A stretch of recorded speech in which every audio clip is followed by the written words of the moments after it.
Welcome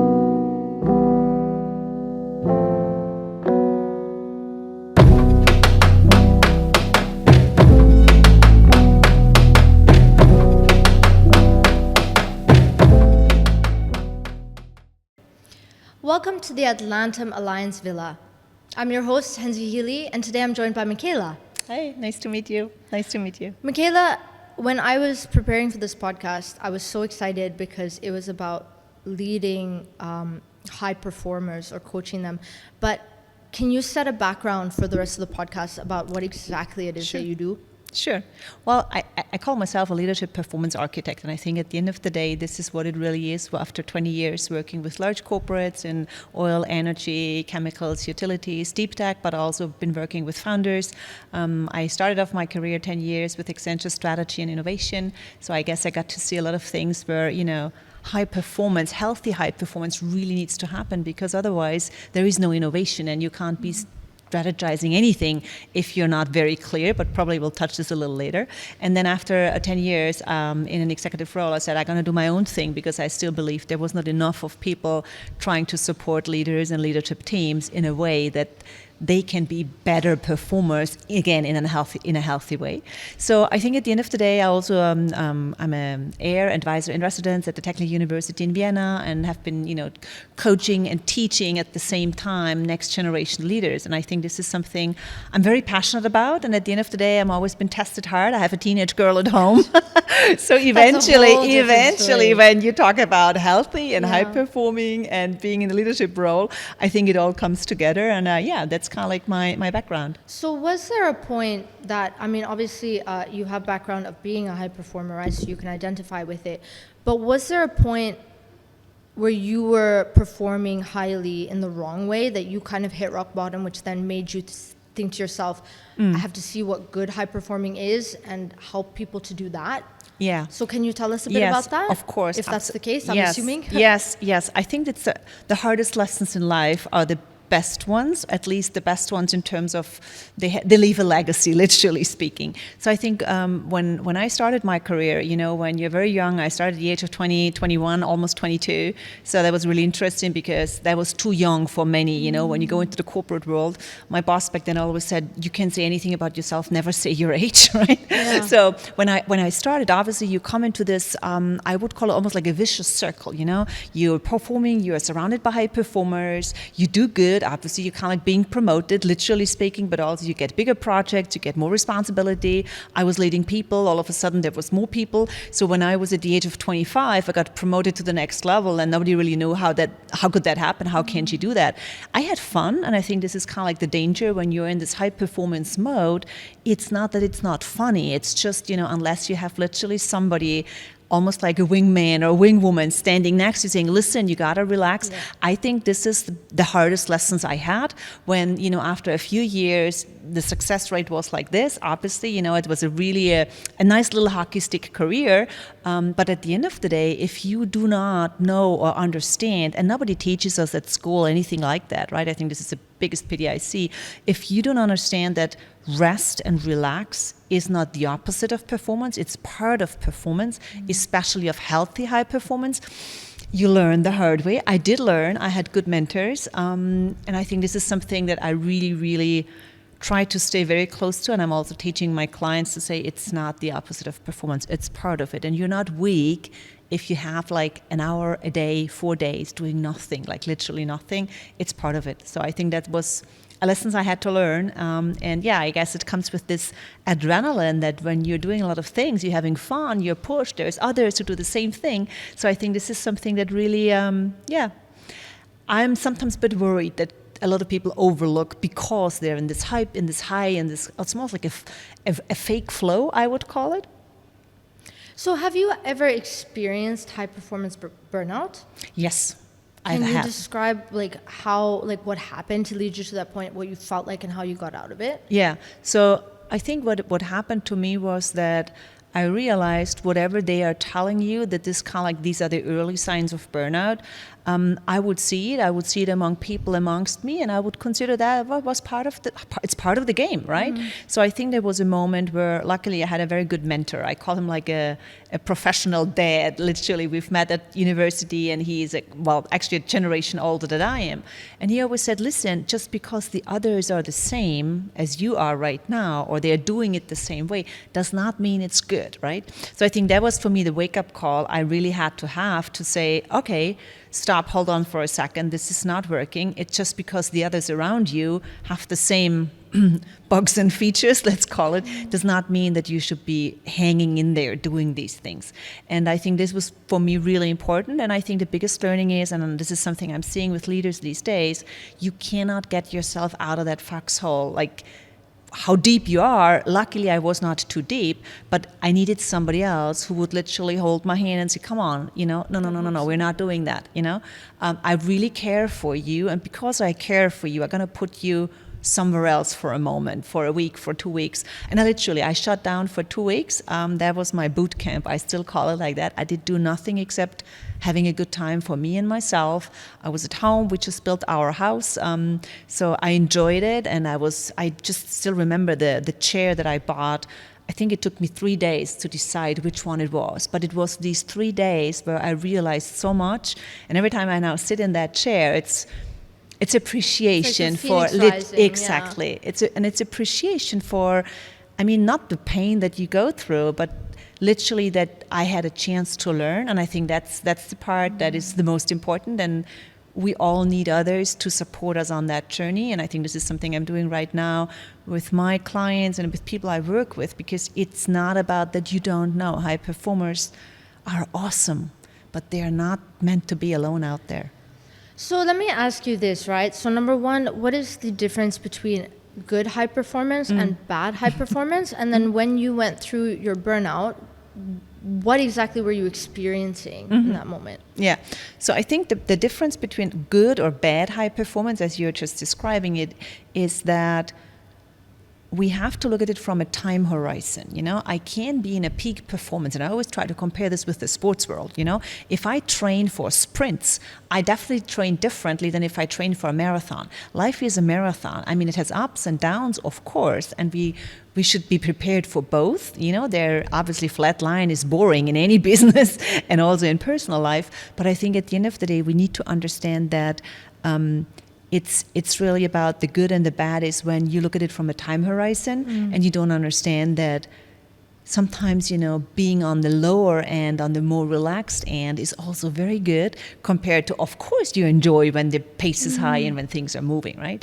And I think what I've, back to your second part of the question, what I've experienced is that it's just amazing how much recharge, and I call it silence, you need, how much conscious non-distraction the body and the mind really needs in order to calm down and to relax again. Because otherwise, I have like 1-2 hours of doing nothing, of reading a book, having a cup of tea, doing some meditation. It's not enough. You really have to, on the one hand, in this moment, it took me longer to do the basics, and it took me also longer to relax and to recharge. And I think the other thing, what helped me a lot was I got a yoga certificate, like a yoga teacher, but just for myself. I think this learning to say, I want to do something just for me. It's for nobody else. It's for no client. It's for no credentials. It's not for a project. The project is me, and really, I think this is also where I would say back then my methodology, the Be Me methodology, to say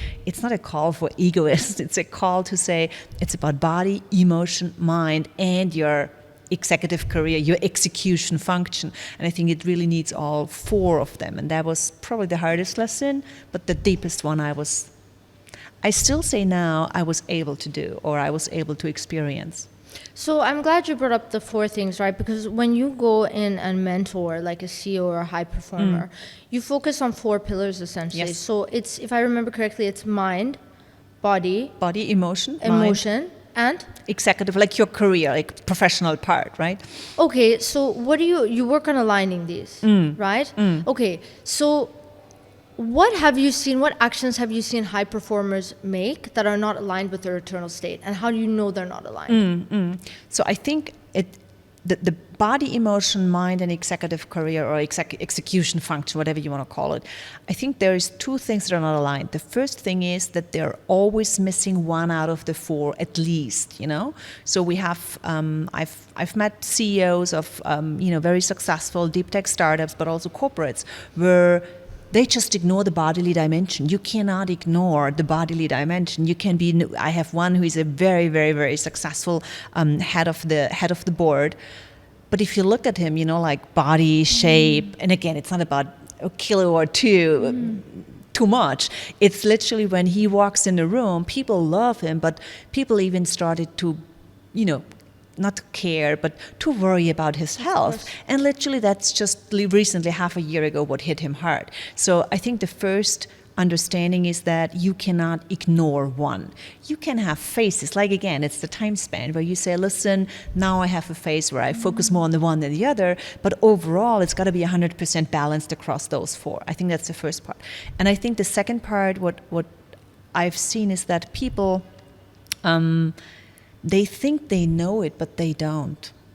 And I think that part is really astonishing, just because, if you're a high performer, you've made it to the top, whatever the top is, you've just sold your company, you have had this wonderful exit, you just did that merger or M&A deal, you've just won that wonderful client that you've been waiting to get, and you worked really hard. So I think it's across professions, but then to say, okay, wait a second, there is something I need to learn, where I need to be guided, mentored, coached, trained, taught, whatever it is. I think this is the hardest too that I've seen people overlook or consciously neglect. Yeah, of course, because like when you are on a high performance road, and things are going well for you, right? You may be happy, you may be unhappy internally, but things are going right. So of course you think you're doing things right? Yeah. That's what's working for you. Just get the confirmation. Exactly. I mean, it's like check, constant check, check, validation. right? Why would you worry? But having said that, I mean, I agree with you from the health perspective, because someone told me once, and this is very valid, if, for example, that gentleman didn't take care of his health, and he, eventually your body will force you to take it if you don't take it, right? Yes, it does. And a company needs to continue. So you'll be replaced, no offense, but you'll be replaced in a second. Exactly. So you have to maintain your health in order to do whatever you're doing, that you're thinking you should sacrifice your health for, right? Exactly. So let's talk about balances and stuff like this. What is the worst decision you have seen someone make while being sleep deprived? I myself. No, not you. I've seen but just others. The worst example, or an example that you can give of a bad decision someone made while sleep deprived. Yeah, I mean, you're touching on an amazingly important thing, because I can't even tell you how many leaders and, so to say, high performers I've met who do not believe that sleep is a good thing. Yeah. So I think this is almost like the sickness of this century, that the 5 a.m. club, I just needed 4 hours sleep. I did the slides until 1 o'clock in the morning, and by 5 I run a half marathon to make sure the bodily dimension. Yeah, sure. That it's literally hitting the wall, running at 200, I don't even care, miles or kilometers, definitely too much, right? So I think the worst decision I've seen is the last couple of years, I've been working with a lot of deep tech founders, but also with corporate executives. And the worst decision I've once seen was an M&A decision literally being not taken just because the room was full of sleep-deprived people. Wow. They did not understand it. They did not see, as we know, being sleep deprived puts your brain, over a long course, not because the baby slept bad last night, right? But over a long course of time, and that was exactly the case for these people, it just makes your strategic brain go nuts in very, very simple terms. Like your prefrontal lobe, that just does not work, and this is what we need. They are in the fight or flight. Their amygdala is basically hijacking their brain, if you want to go a little into the biology here. And I think they did not know, they had no awareness on this one. They called it off because, to them it looked stupid. Wow. And this, to me, I was in the room, I said, listen guys, are you sure about this one? Have you done? The facts and the figures, and they pull out the balance sheets and all the deals and the due diligence papers. Yeah. And they overlooked I think that what I would call the creative part and the visionary part in that potential deal that they could have made, 2 years later now, they understand. But then it would mean a lot to reflect and to say, what did we do there, right? And how come we made that bad choice? And I think this is one part to understand high performance as a huge part is the reflection and having that reflective moments. And guess what? If I don't relax, if I don't calm down, there is no room for reflection if you have 15-hour work days, right? Of course. So I think it's kind of like it closes the loop here, it's right? Because like when you're super busy or distracted, you don't think about anything, right? It's like, and I think let's touch on this because I think a lot of people also don't know. I mean, everyone needs different hours of sleep. Of course. Right? But I think a lot of people don't know actually, how to make your sleep the most efficient, right? So according to your circadian rhythm and stuff, like if you go to bed before 10, I think it is, and maybe you can speak more about this, but I read once if you go to bed before 10, those hours from 10 to 4 or whatever it is, like they do something different than if you had gone to bed at a later time. So you don't actually get the quality of sleep that you could be getting, right? Like, is this, am I... Jein, we would say in German, right? A little bit. Partially. Please. I think there is two things. I mean, obviously, the science around sleep and the impact of sleep is a huge field of study, which I love. I mean, one of the best people out there, Andrew Huberman, by the way, who has an awesome podcast as well. I think he's just really good at explaining how these things are linking and how the brain really works. And I think at the end of the day, it's again two things. First of all, as human as we are, as unique we are, right? So we need to be aware that probably your chronotype and my chronotype is completely different, right? So I know myself, I love to stay up late, so the owl in me does do work better at night than 7 o'clock or 8 o'clock in the morning, right? And there is this fun going around with my clients. They know I will never, ever be available before 8. And I always say, between 8 and 9, I charge extra. And before 8, you don't want to work with me. And it's, it turns into a choky thing because I have a client, he gets up at 5, but he goes to bed very early. So I think first thing is we need to know how do we function and not how has society, family trained us.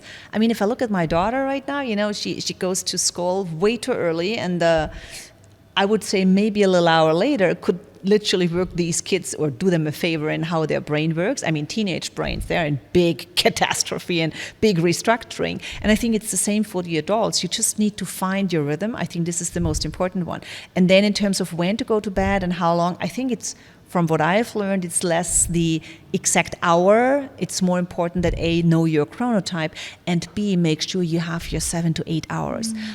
It's like, there is this saying, if you want to be 20% more smarter, just make sure you get these 7 to 8 hours sleep. I truly believe there's something in there. And if, again, going back to the bodily part of my methodology, if you get your sleep, your body just is so much easier to handle, and whether it's from obesity to all your cortisol, like a lot of things, if you sleep healthy, dark and cool and everything else out there, I think we're just doing ourselves such a big favor. Not just duration, but it's easy, it doesn't cost much. It can be done so easily, right? I think it comes down to awareness. Like, I agree with you with like finding your rhythm when it comes to sleep, but I would also add to that and say that I read a quote once that said, happiness doesn't occur when all your stresses go away. It occurs when you learn to manage them. Yes. So I think speaking to that as well, if you see where your triggers are, like what stresses you out and stuff like this, and you focus on like, okay, how can I alleviate that? Even if it's leaving it for whatever. I think that's extremely important as well. Yeah. But okay, let me ask you this. Say I was to follow like a CEO around for a day. What would show me like degraded performance? Like what would evidence that? How much time do we have? Go ahead, as long as you want. No, wow. I think there is so many signs. One of the most obvious, not just to me, but I think to everybody, even if kind of like you do the self-reflection or self-evaluation part. I always tell my clients, show me your calendar. Like literally open up your calendar, whatever calendar, I don't mind. And then we go through. And it's so obvious. I have clients that have like literally 10 to 12 meetings into one day. Now that could be 15 minutes here, 30 minutes there. How can you think you're going to shift like in between these meetings, do the context shift properly and digest what has just happened, nor follow up. So again, we can all have our nice little AIs that do the summary of the calls and the summary of the meetings, but it's not about that. You have to be, again, if you want to be focused enough, 12 meetings a day is too much. So the calendar, that's one thing. Now in the calendar, you can see a lot of things, because I can also see, like, is there anything like sports time, family, dinner time, family with friends. I love that. Because whatever. You should be scheduling it in, otherwise you will not do Why? it. Because it does Treat not it send like a you an meeting. email. It Yes. does not send you an email. And I always, I have a lot, obviously I work a lot with the male CEOs and CTOs, course. and then they kind of like start complaining. There is a certain period in everybody's lifespan where things get a bit difficult, kids get older, and obviously maybe marriage is already not the first and the second week into the honeymoon season. And I'm always saying, listen, you cannot. You're managing your business. You get your status reports, you get your financial, your quarterly, your monthly, you have your investor calls.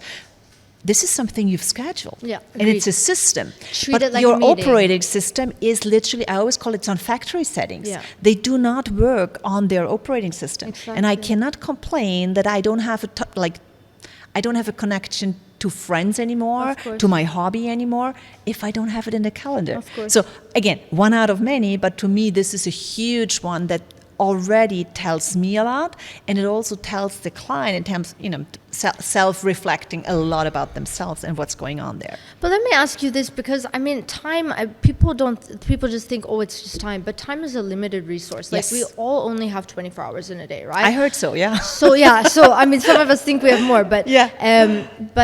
So time management is extremely important. So what you're talking about in terms of switching from one to the other, I agree, but that takes time, right? To go back to back to back and get them done, that is quicker than adding a half an hour between each one. So Yes. then that means you have to say no to other things, Yeah. which I also read saying yes to something is saying no to something Exactly, else. exactly. So how do you determine what you say yes to and what you say no to?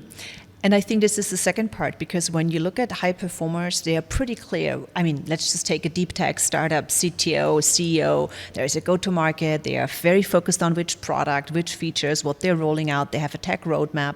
Like, it's everything there. And they follow it very nicely. That's why they are successful in their own life. And I think it comes back to the concept, at the end of the day, it's a concept of self-leadership. They don't do it. And guess why? We've never learned it. Yeah. I have a client, he has 2 PhD degrees from a very, very highly prestigious US Ivy League university. Never ever touched base on these things, right? So, and I think it's so essential, because eventually this is the only way how we can sustain that performance. Yeah. So back to your question, I think what we need to understand is that prioritizing is part of be me. It's part of it. You cannot. As you're saying, it's 24 hours. Yeah. And I always when I joke with HR people, I say, listen, the worst seminar or training you can offer is the time management training. Yeah. You can never manage time. You can only manage yourself, right? And yes, indeed, if you do not want to be alone with multi-million-dollar accounts at the age of beep, I don't know, 40, 35, 68, whatever, you need to invest in people. Exactly. You need to take the time. Exactly. You did invest in your business because that's where it is, or in your practice, in your hospital, whatever it is, right? But if you do not invest in people, whether this is friends, family members, husbands, wives, children, uncle, aunties, nieces, nephews, why would it happen out of nowhere? And I think this is exactly, and I have a concept that I always try to explain to my clients. I said, listen, imagine there's this beautiful vase, like a glass vase, and this is your day, your week, your month, could be your whole life. Now, if you fill it up with a lot of things, because we eventually want to be very productive and efficient, right? So I always say there's 3 things in your life. There is tennis balls, which are the big things that move the needle. The things you're going to remember when this life is over, to say, wow, I'm really proud of these things. Like the ones that remain. Tennis balls, 5, 7 at one point in time. Then we have marbles, the little things. They're pretty, they're beautiful, but they're definitely a little smaller, so not that important. And then we have sand. We never ever run out of shoveling sand.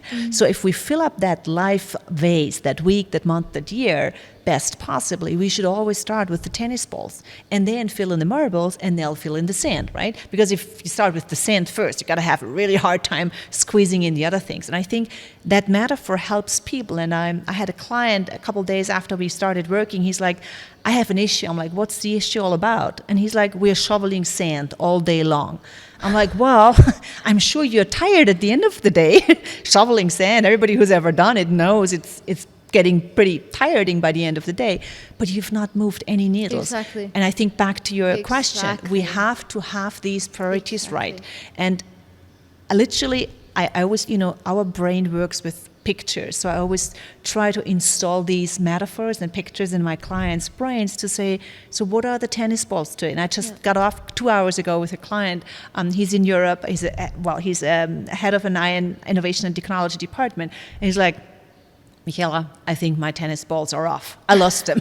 I'm like, okay, now let's go look for your tennis balls. And it was really, it's like, what are my priorities right now? Yeah. Of course it will change. Of course. And if his son is having a difficult time, well, I hope Comes the son first. always is a tennis ball. And It should please, be. don't get me wrong on that metaphor. My daughter, she's a priority my whole life, right? Mm-hmm. And you gotta make these calls. I cannot put aside for shoveling a little bit more Exactly. sand. It comes at a price, and we should not be surprised if this price tag is a bit high. I think it's quite useful speaking about pictures, right? So if we think about time as a circle and 24 being the maximum, now you put in work and that takes say 90, or you put in family, you can actually conceptualize, right? Yeah. And anything that you feed grows.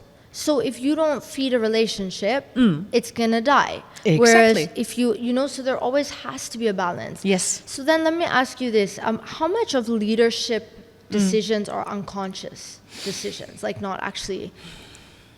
Well, the question is always, leadership, does it stop at like when you leave the door from your professional world? Because at the end of the day, I think all of us, male or female, we're leading also some sort of a private life, call it with or without family, whether it's one child, 15 children, anything sure. in between. So I think at the end of the day, we probably can never say we are not leading, because if we're not leading, we go to the passenger seat, right? We're not in the driver's seat anymore. And I think sometimes it's nice that somebody else takes the decision, but I always try to raise the awareness that even if you do not, or even if you're just a leader in the professional context, don't be surprised if things go a bit weird at home. So I think we also need to leave some rest energy, and this is not the leftovers, but we should actually make a very conscious decision. How much of my energy can I spend on my professional life, and how much does my friends, family members, my spouses, me, myself, how much do I need from that total 100%?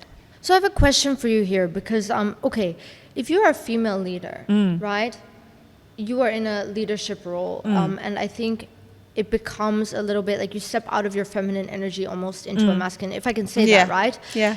And then you go home. Now the dynamic at home should not be, I'm sorry, in my opinion, right? Should be that the man is the leader and the woman, like they should speak together, whatever, make certain decisions, but she should know when to let him lead. Now, how do you switch? Because you're talking about taking leadership home, but either assuming that you agree with me in terms of hierarchy or assuming that your man is also a leader, right? And you're gonna butt heads. How do you make the switch? I think the question is, do you have to make a switch, or do you, when you look at it from a company perspective, right? Even if I'm the CEO, I'm the CTO, I'm the CFO, I'm the CX whatever, there is a reason why you should never ever do everything, because you're not as good at everything, right? So I think whether you're male or female, there is a reason why we have clear roles and responsibilities in high-performing organizations. I'm not talking about the ones that are not running well. If you look at organizations in general, regardless of size, when they work really well, there is a very, very, very, not hierarchy, but there is very good clarity on who is responsible for what.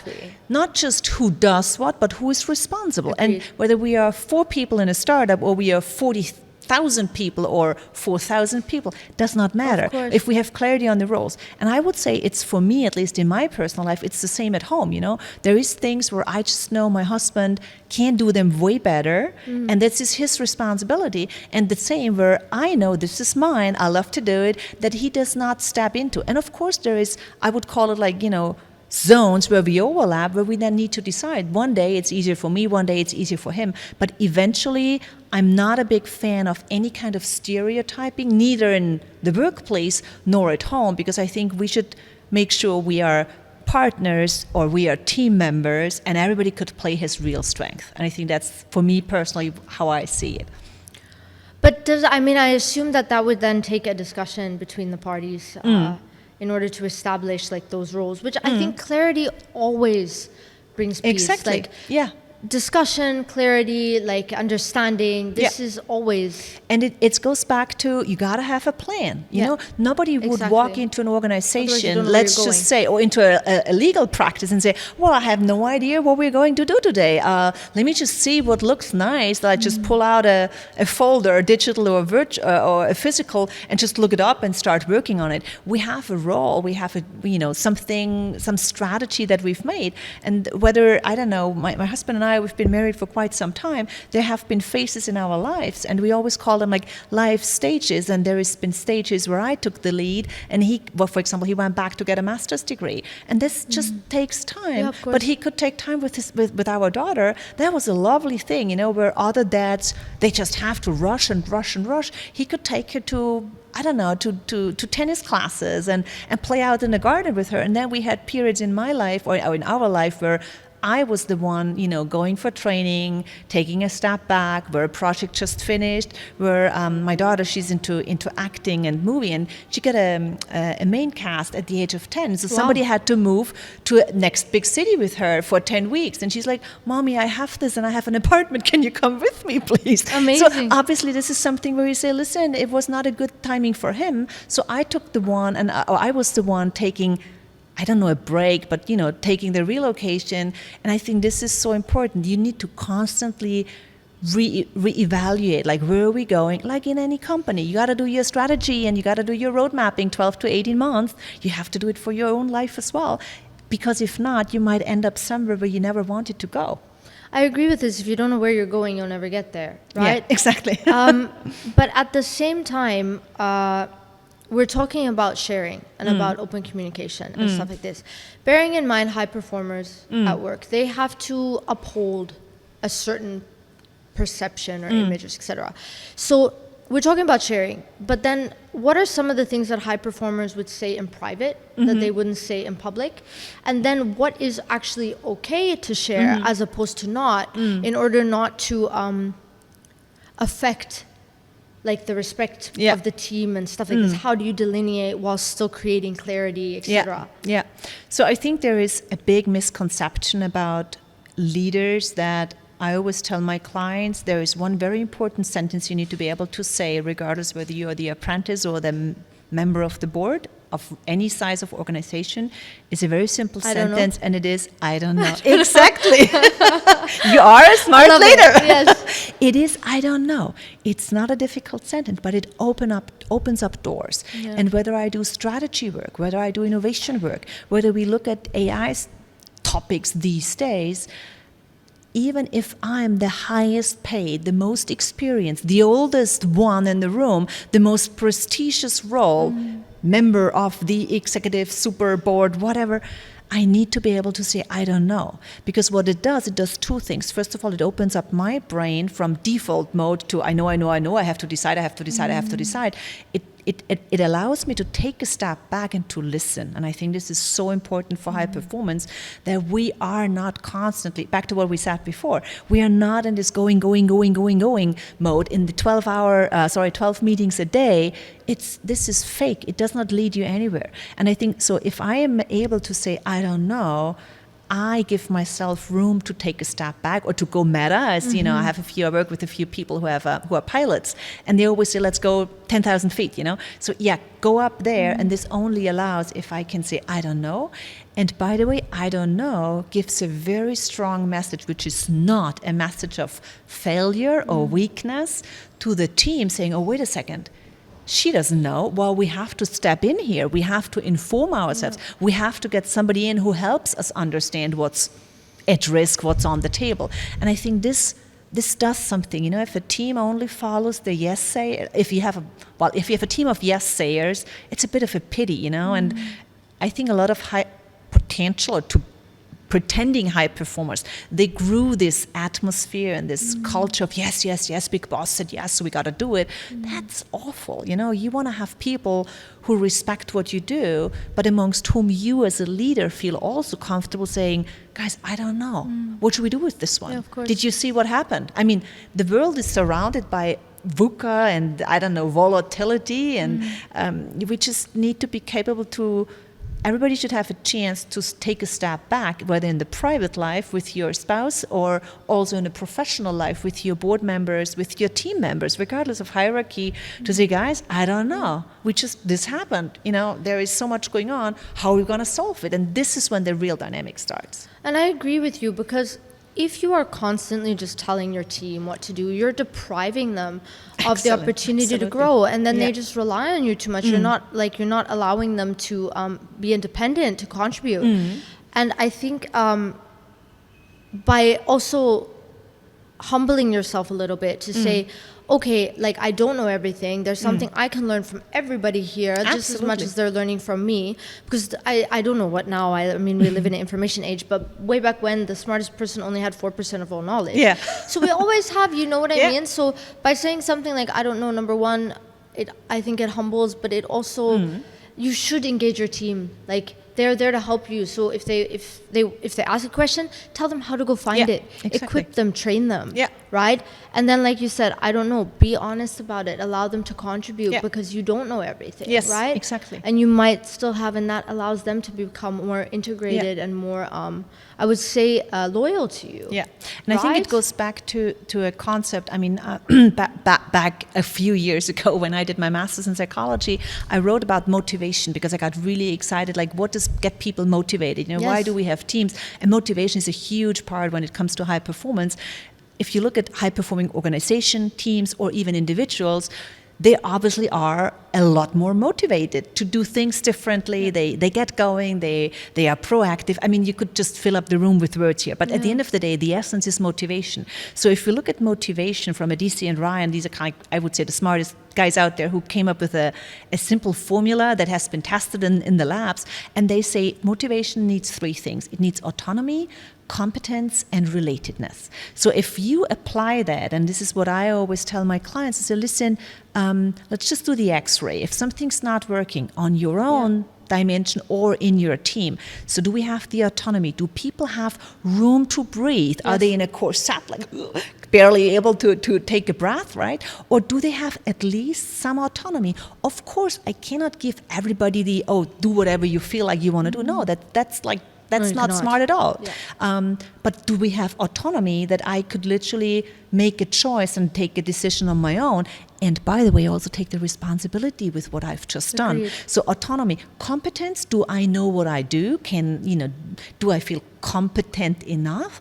Yeah, it's always nice to be a little bit out of the comfort zone. But if it's too much, they don't feel comfortable anymore. And relatedness, do they know why they do it? And I need to understand, not just because it says on slide 15 in our company presentation, our values, and on slide 5 there is a vision and a mission and a North Star. You got to live this. You got to explain it to the people, and they need to feel it, that there is a reason why I'm in that law practice, why I'm at this corporate, why I'm starting this new venture, for the people and for the content, right? And I think competence, autonomy, and relatedness, if these three are clear, and also if you know them for yourself, you're just way ahead, and you will understand why things are going and why sometimes things are not going. So we've spoken about, just to kind of summarize on that, we've spoken about communication, right, for clarity on where things are going. We've also spoken about inclusion, right, and certain things. But I've seen it so many times where people are too nice, and the people within their team take advantage. What is it about the human brain that just makes this happen? I mean, I'm not generalizing all people. I've seen people that operate very well under these circumstances where if you put them in a box, they won't operate properly. Whereas if you equip them like this, they actually operate more. But those are, in my opinion, very few and far between. So what is it about human nature that just, I think if I look at the teams I've worked with, and yes, there have been quite a few where exactly what you just described, and even where leaders say, listen, I can't do this, they would just take advantage of it, right? I think what it comes down to many times is two things. Well, not just two, but two primary things. The one thing is there is no clarity what the real mission is. Like, what is the tennis balls of that team? What is the core? What are the priority number one things versus what is somewhere between side hustle and side gig and nice to have? And this is a leader's task. I cannot say, oh, people are doing a lot of things and they're taking advantage of me not being here because I had to do a business trip or I was on vacation or something.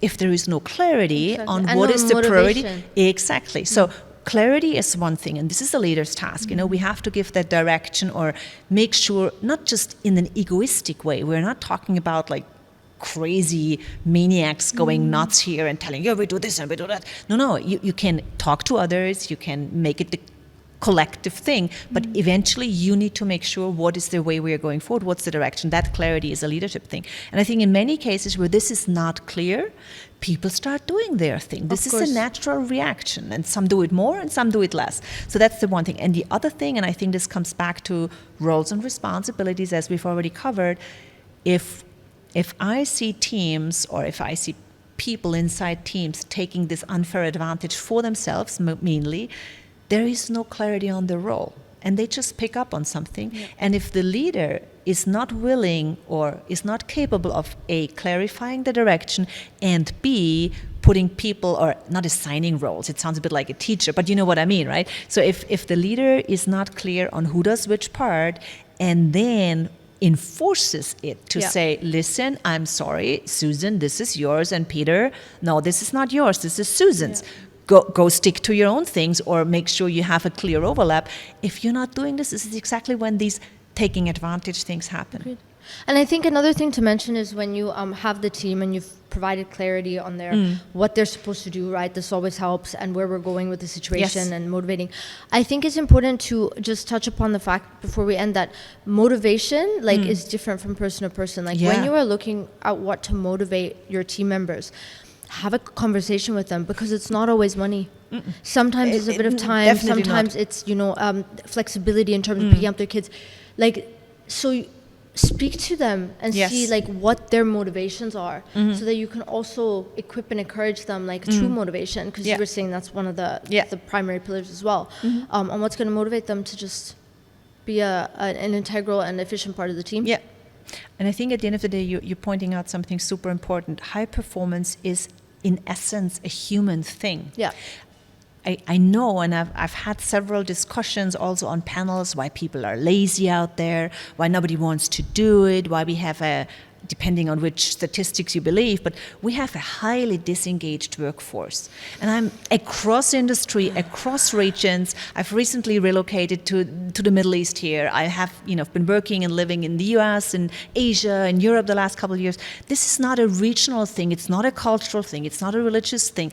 We have a highly disengaged workforce, and at the same time, we're having mental issues across ages and generations as well. So the question to me is, what have we lost that is so essential for us as humans? And this is exactly that. I cannot run an organization by numbers only if I never ever, again, from board to first level team leader, if I never take the time to speak to the people. Agreed. And that's about it. It's a human thing. And I think, honestly, with everything around artificial intelligence being on the rise, I just wrote an article the other day where I think it will put so many things away that we kind of try to hide behind or underneath. Agreed. And all of a sudden, it's so obvious. We got to go back to our human core strength. And what is it? Why do I come to work? Why would I spend 8 hours with people who are just, I don't know, whatever. Exactly.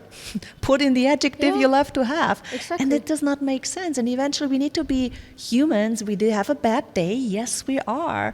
But then this is okay. If I have the baseline right, it will be okay. Agreed. And nobody is perfect. Again, even as parents, I have a better day and I have a not so good day. And my daughter then says, not a good day today. I'm like, no, not a good day today. And I'm at like, least you admit hey, it. It's exactly. And it's the other way around as well. I'm like, I think we don't do that conversation now. I think not a good day today. And she's like, oh, it's okay. But I think it's that high performance does not mean we are at 120% all the time. It means we are at 20% and at 100%, and course. everything in between is okay because we need it. And I think this is, to me, what really makes a difference there. Agreed. So I will end on the fact of, like, if I may, I think one very important takeaway for the people is identifying your tennis balls, right? Yes. Because so many people are busy, but not achieving things because they're busy with the wrong things. Exactly. So achieve your tennis balls and Yeah. then break them down, see how you get there. Make sure the team is informed, like Yeah. they know their roles, and how it's Exactly. going to work. Yeah. So just about taking a little bit of time, I guess, to look at and organize and identify, to pre-plan. Yeah. I suppose before execution. Exactly. There is a concept, and I was a big fan of making things tangible, because eventually there are so many strategizing, conceptual, whatever, papers and work out there, and of course tons of good books. But I always try to make for myself, and I'm testing all the things I'm giving further to my clients. There's this concept of OKRs, objectives and key results, which a lot of startups or agile organizations work with. And I think it doesn't have to be the full-fledged perfect OKRs. But what I do for myself, every month I sit down, just me and a good cup of coffee or tea, half an hour. And doesn't see where need you're ever. at. See where I'm at. Amazing. What is the plan for this Exactly. year? Smart. And honestly, my husband and my daughter are both born in November. So November is a month where, when you have little kids, you just got to do the birthday parties and the family birthday parties and the kids' birthday parties and make the cake for school and kindergarten. So anyway, what I'm trying to say, it was one of the OKRs in November Of is course. the family gatherings. Those were your And priorities. exactly, it is Exactly. my priorities. Exactly. I never ever did a business trip in November, like the Exactly. longer one. It just doesn't Thank fit you. in, right? And I think this is Thank really you. the part where you gotta do your OKRs, Exactly. not just for your professional role. Put it in. And if you want to run a marathon, well, guess what? Vienna Marathon was just a couple of weeks ago, where you probably train, I don't know, starting January, I guess, and all the way into April. And others don't do a marathon, but they want to do, I don't know, climb a certain mountain in summer. So you probably practice for this. And at the end of the day, I think we just need to make sure we're not just sprint. We leave room for these things. And make that we do the efficiency. planning, and Exactly. we, on a monthly basis, and we should revisit. I have a meeting with myself in my calendar every Sunday at night, just to kind of look at my OKRs for that month and see, am I working on my tennis balls next week? And maybe there's a week where it's just 1 or 2 out of 5, 6, maybe 7 tennis balls. It's okay, as long as I know why I'm focusing on the ones and I'm consciously choosing. And I think this is something a lot of people do for business only, like, oh, next week is ABC numbers are due, so we have to put them in and extract and get together and write the report. The numbers will always be due on a Thursday or on a Friday or end of month or early of month. You also have some life in between, and you have to take care that your numbers as metaphors are reflected as well. Of course. And I think that's a good one to end on. Thank you so Perfect. much, Michaela. Thank you so Thank you. much. It was a pleasure.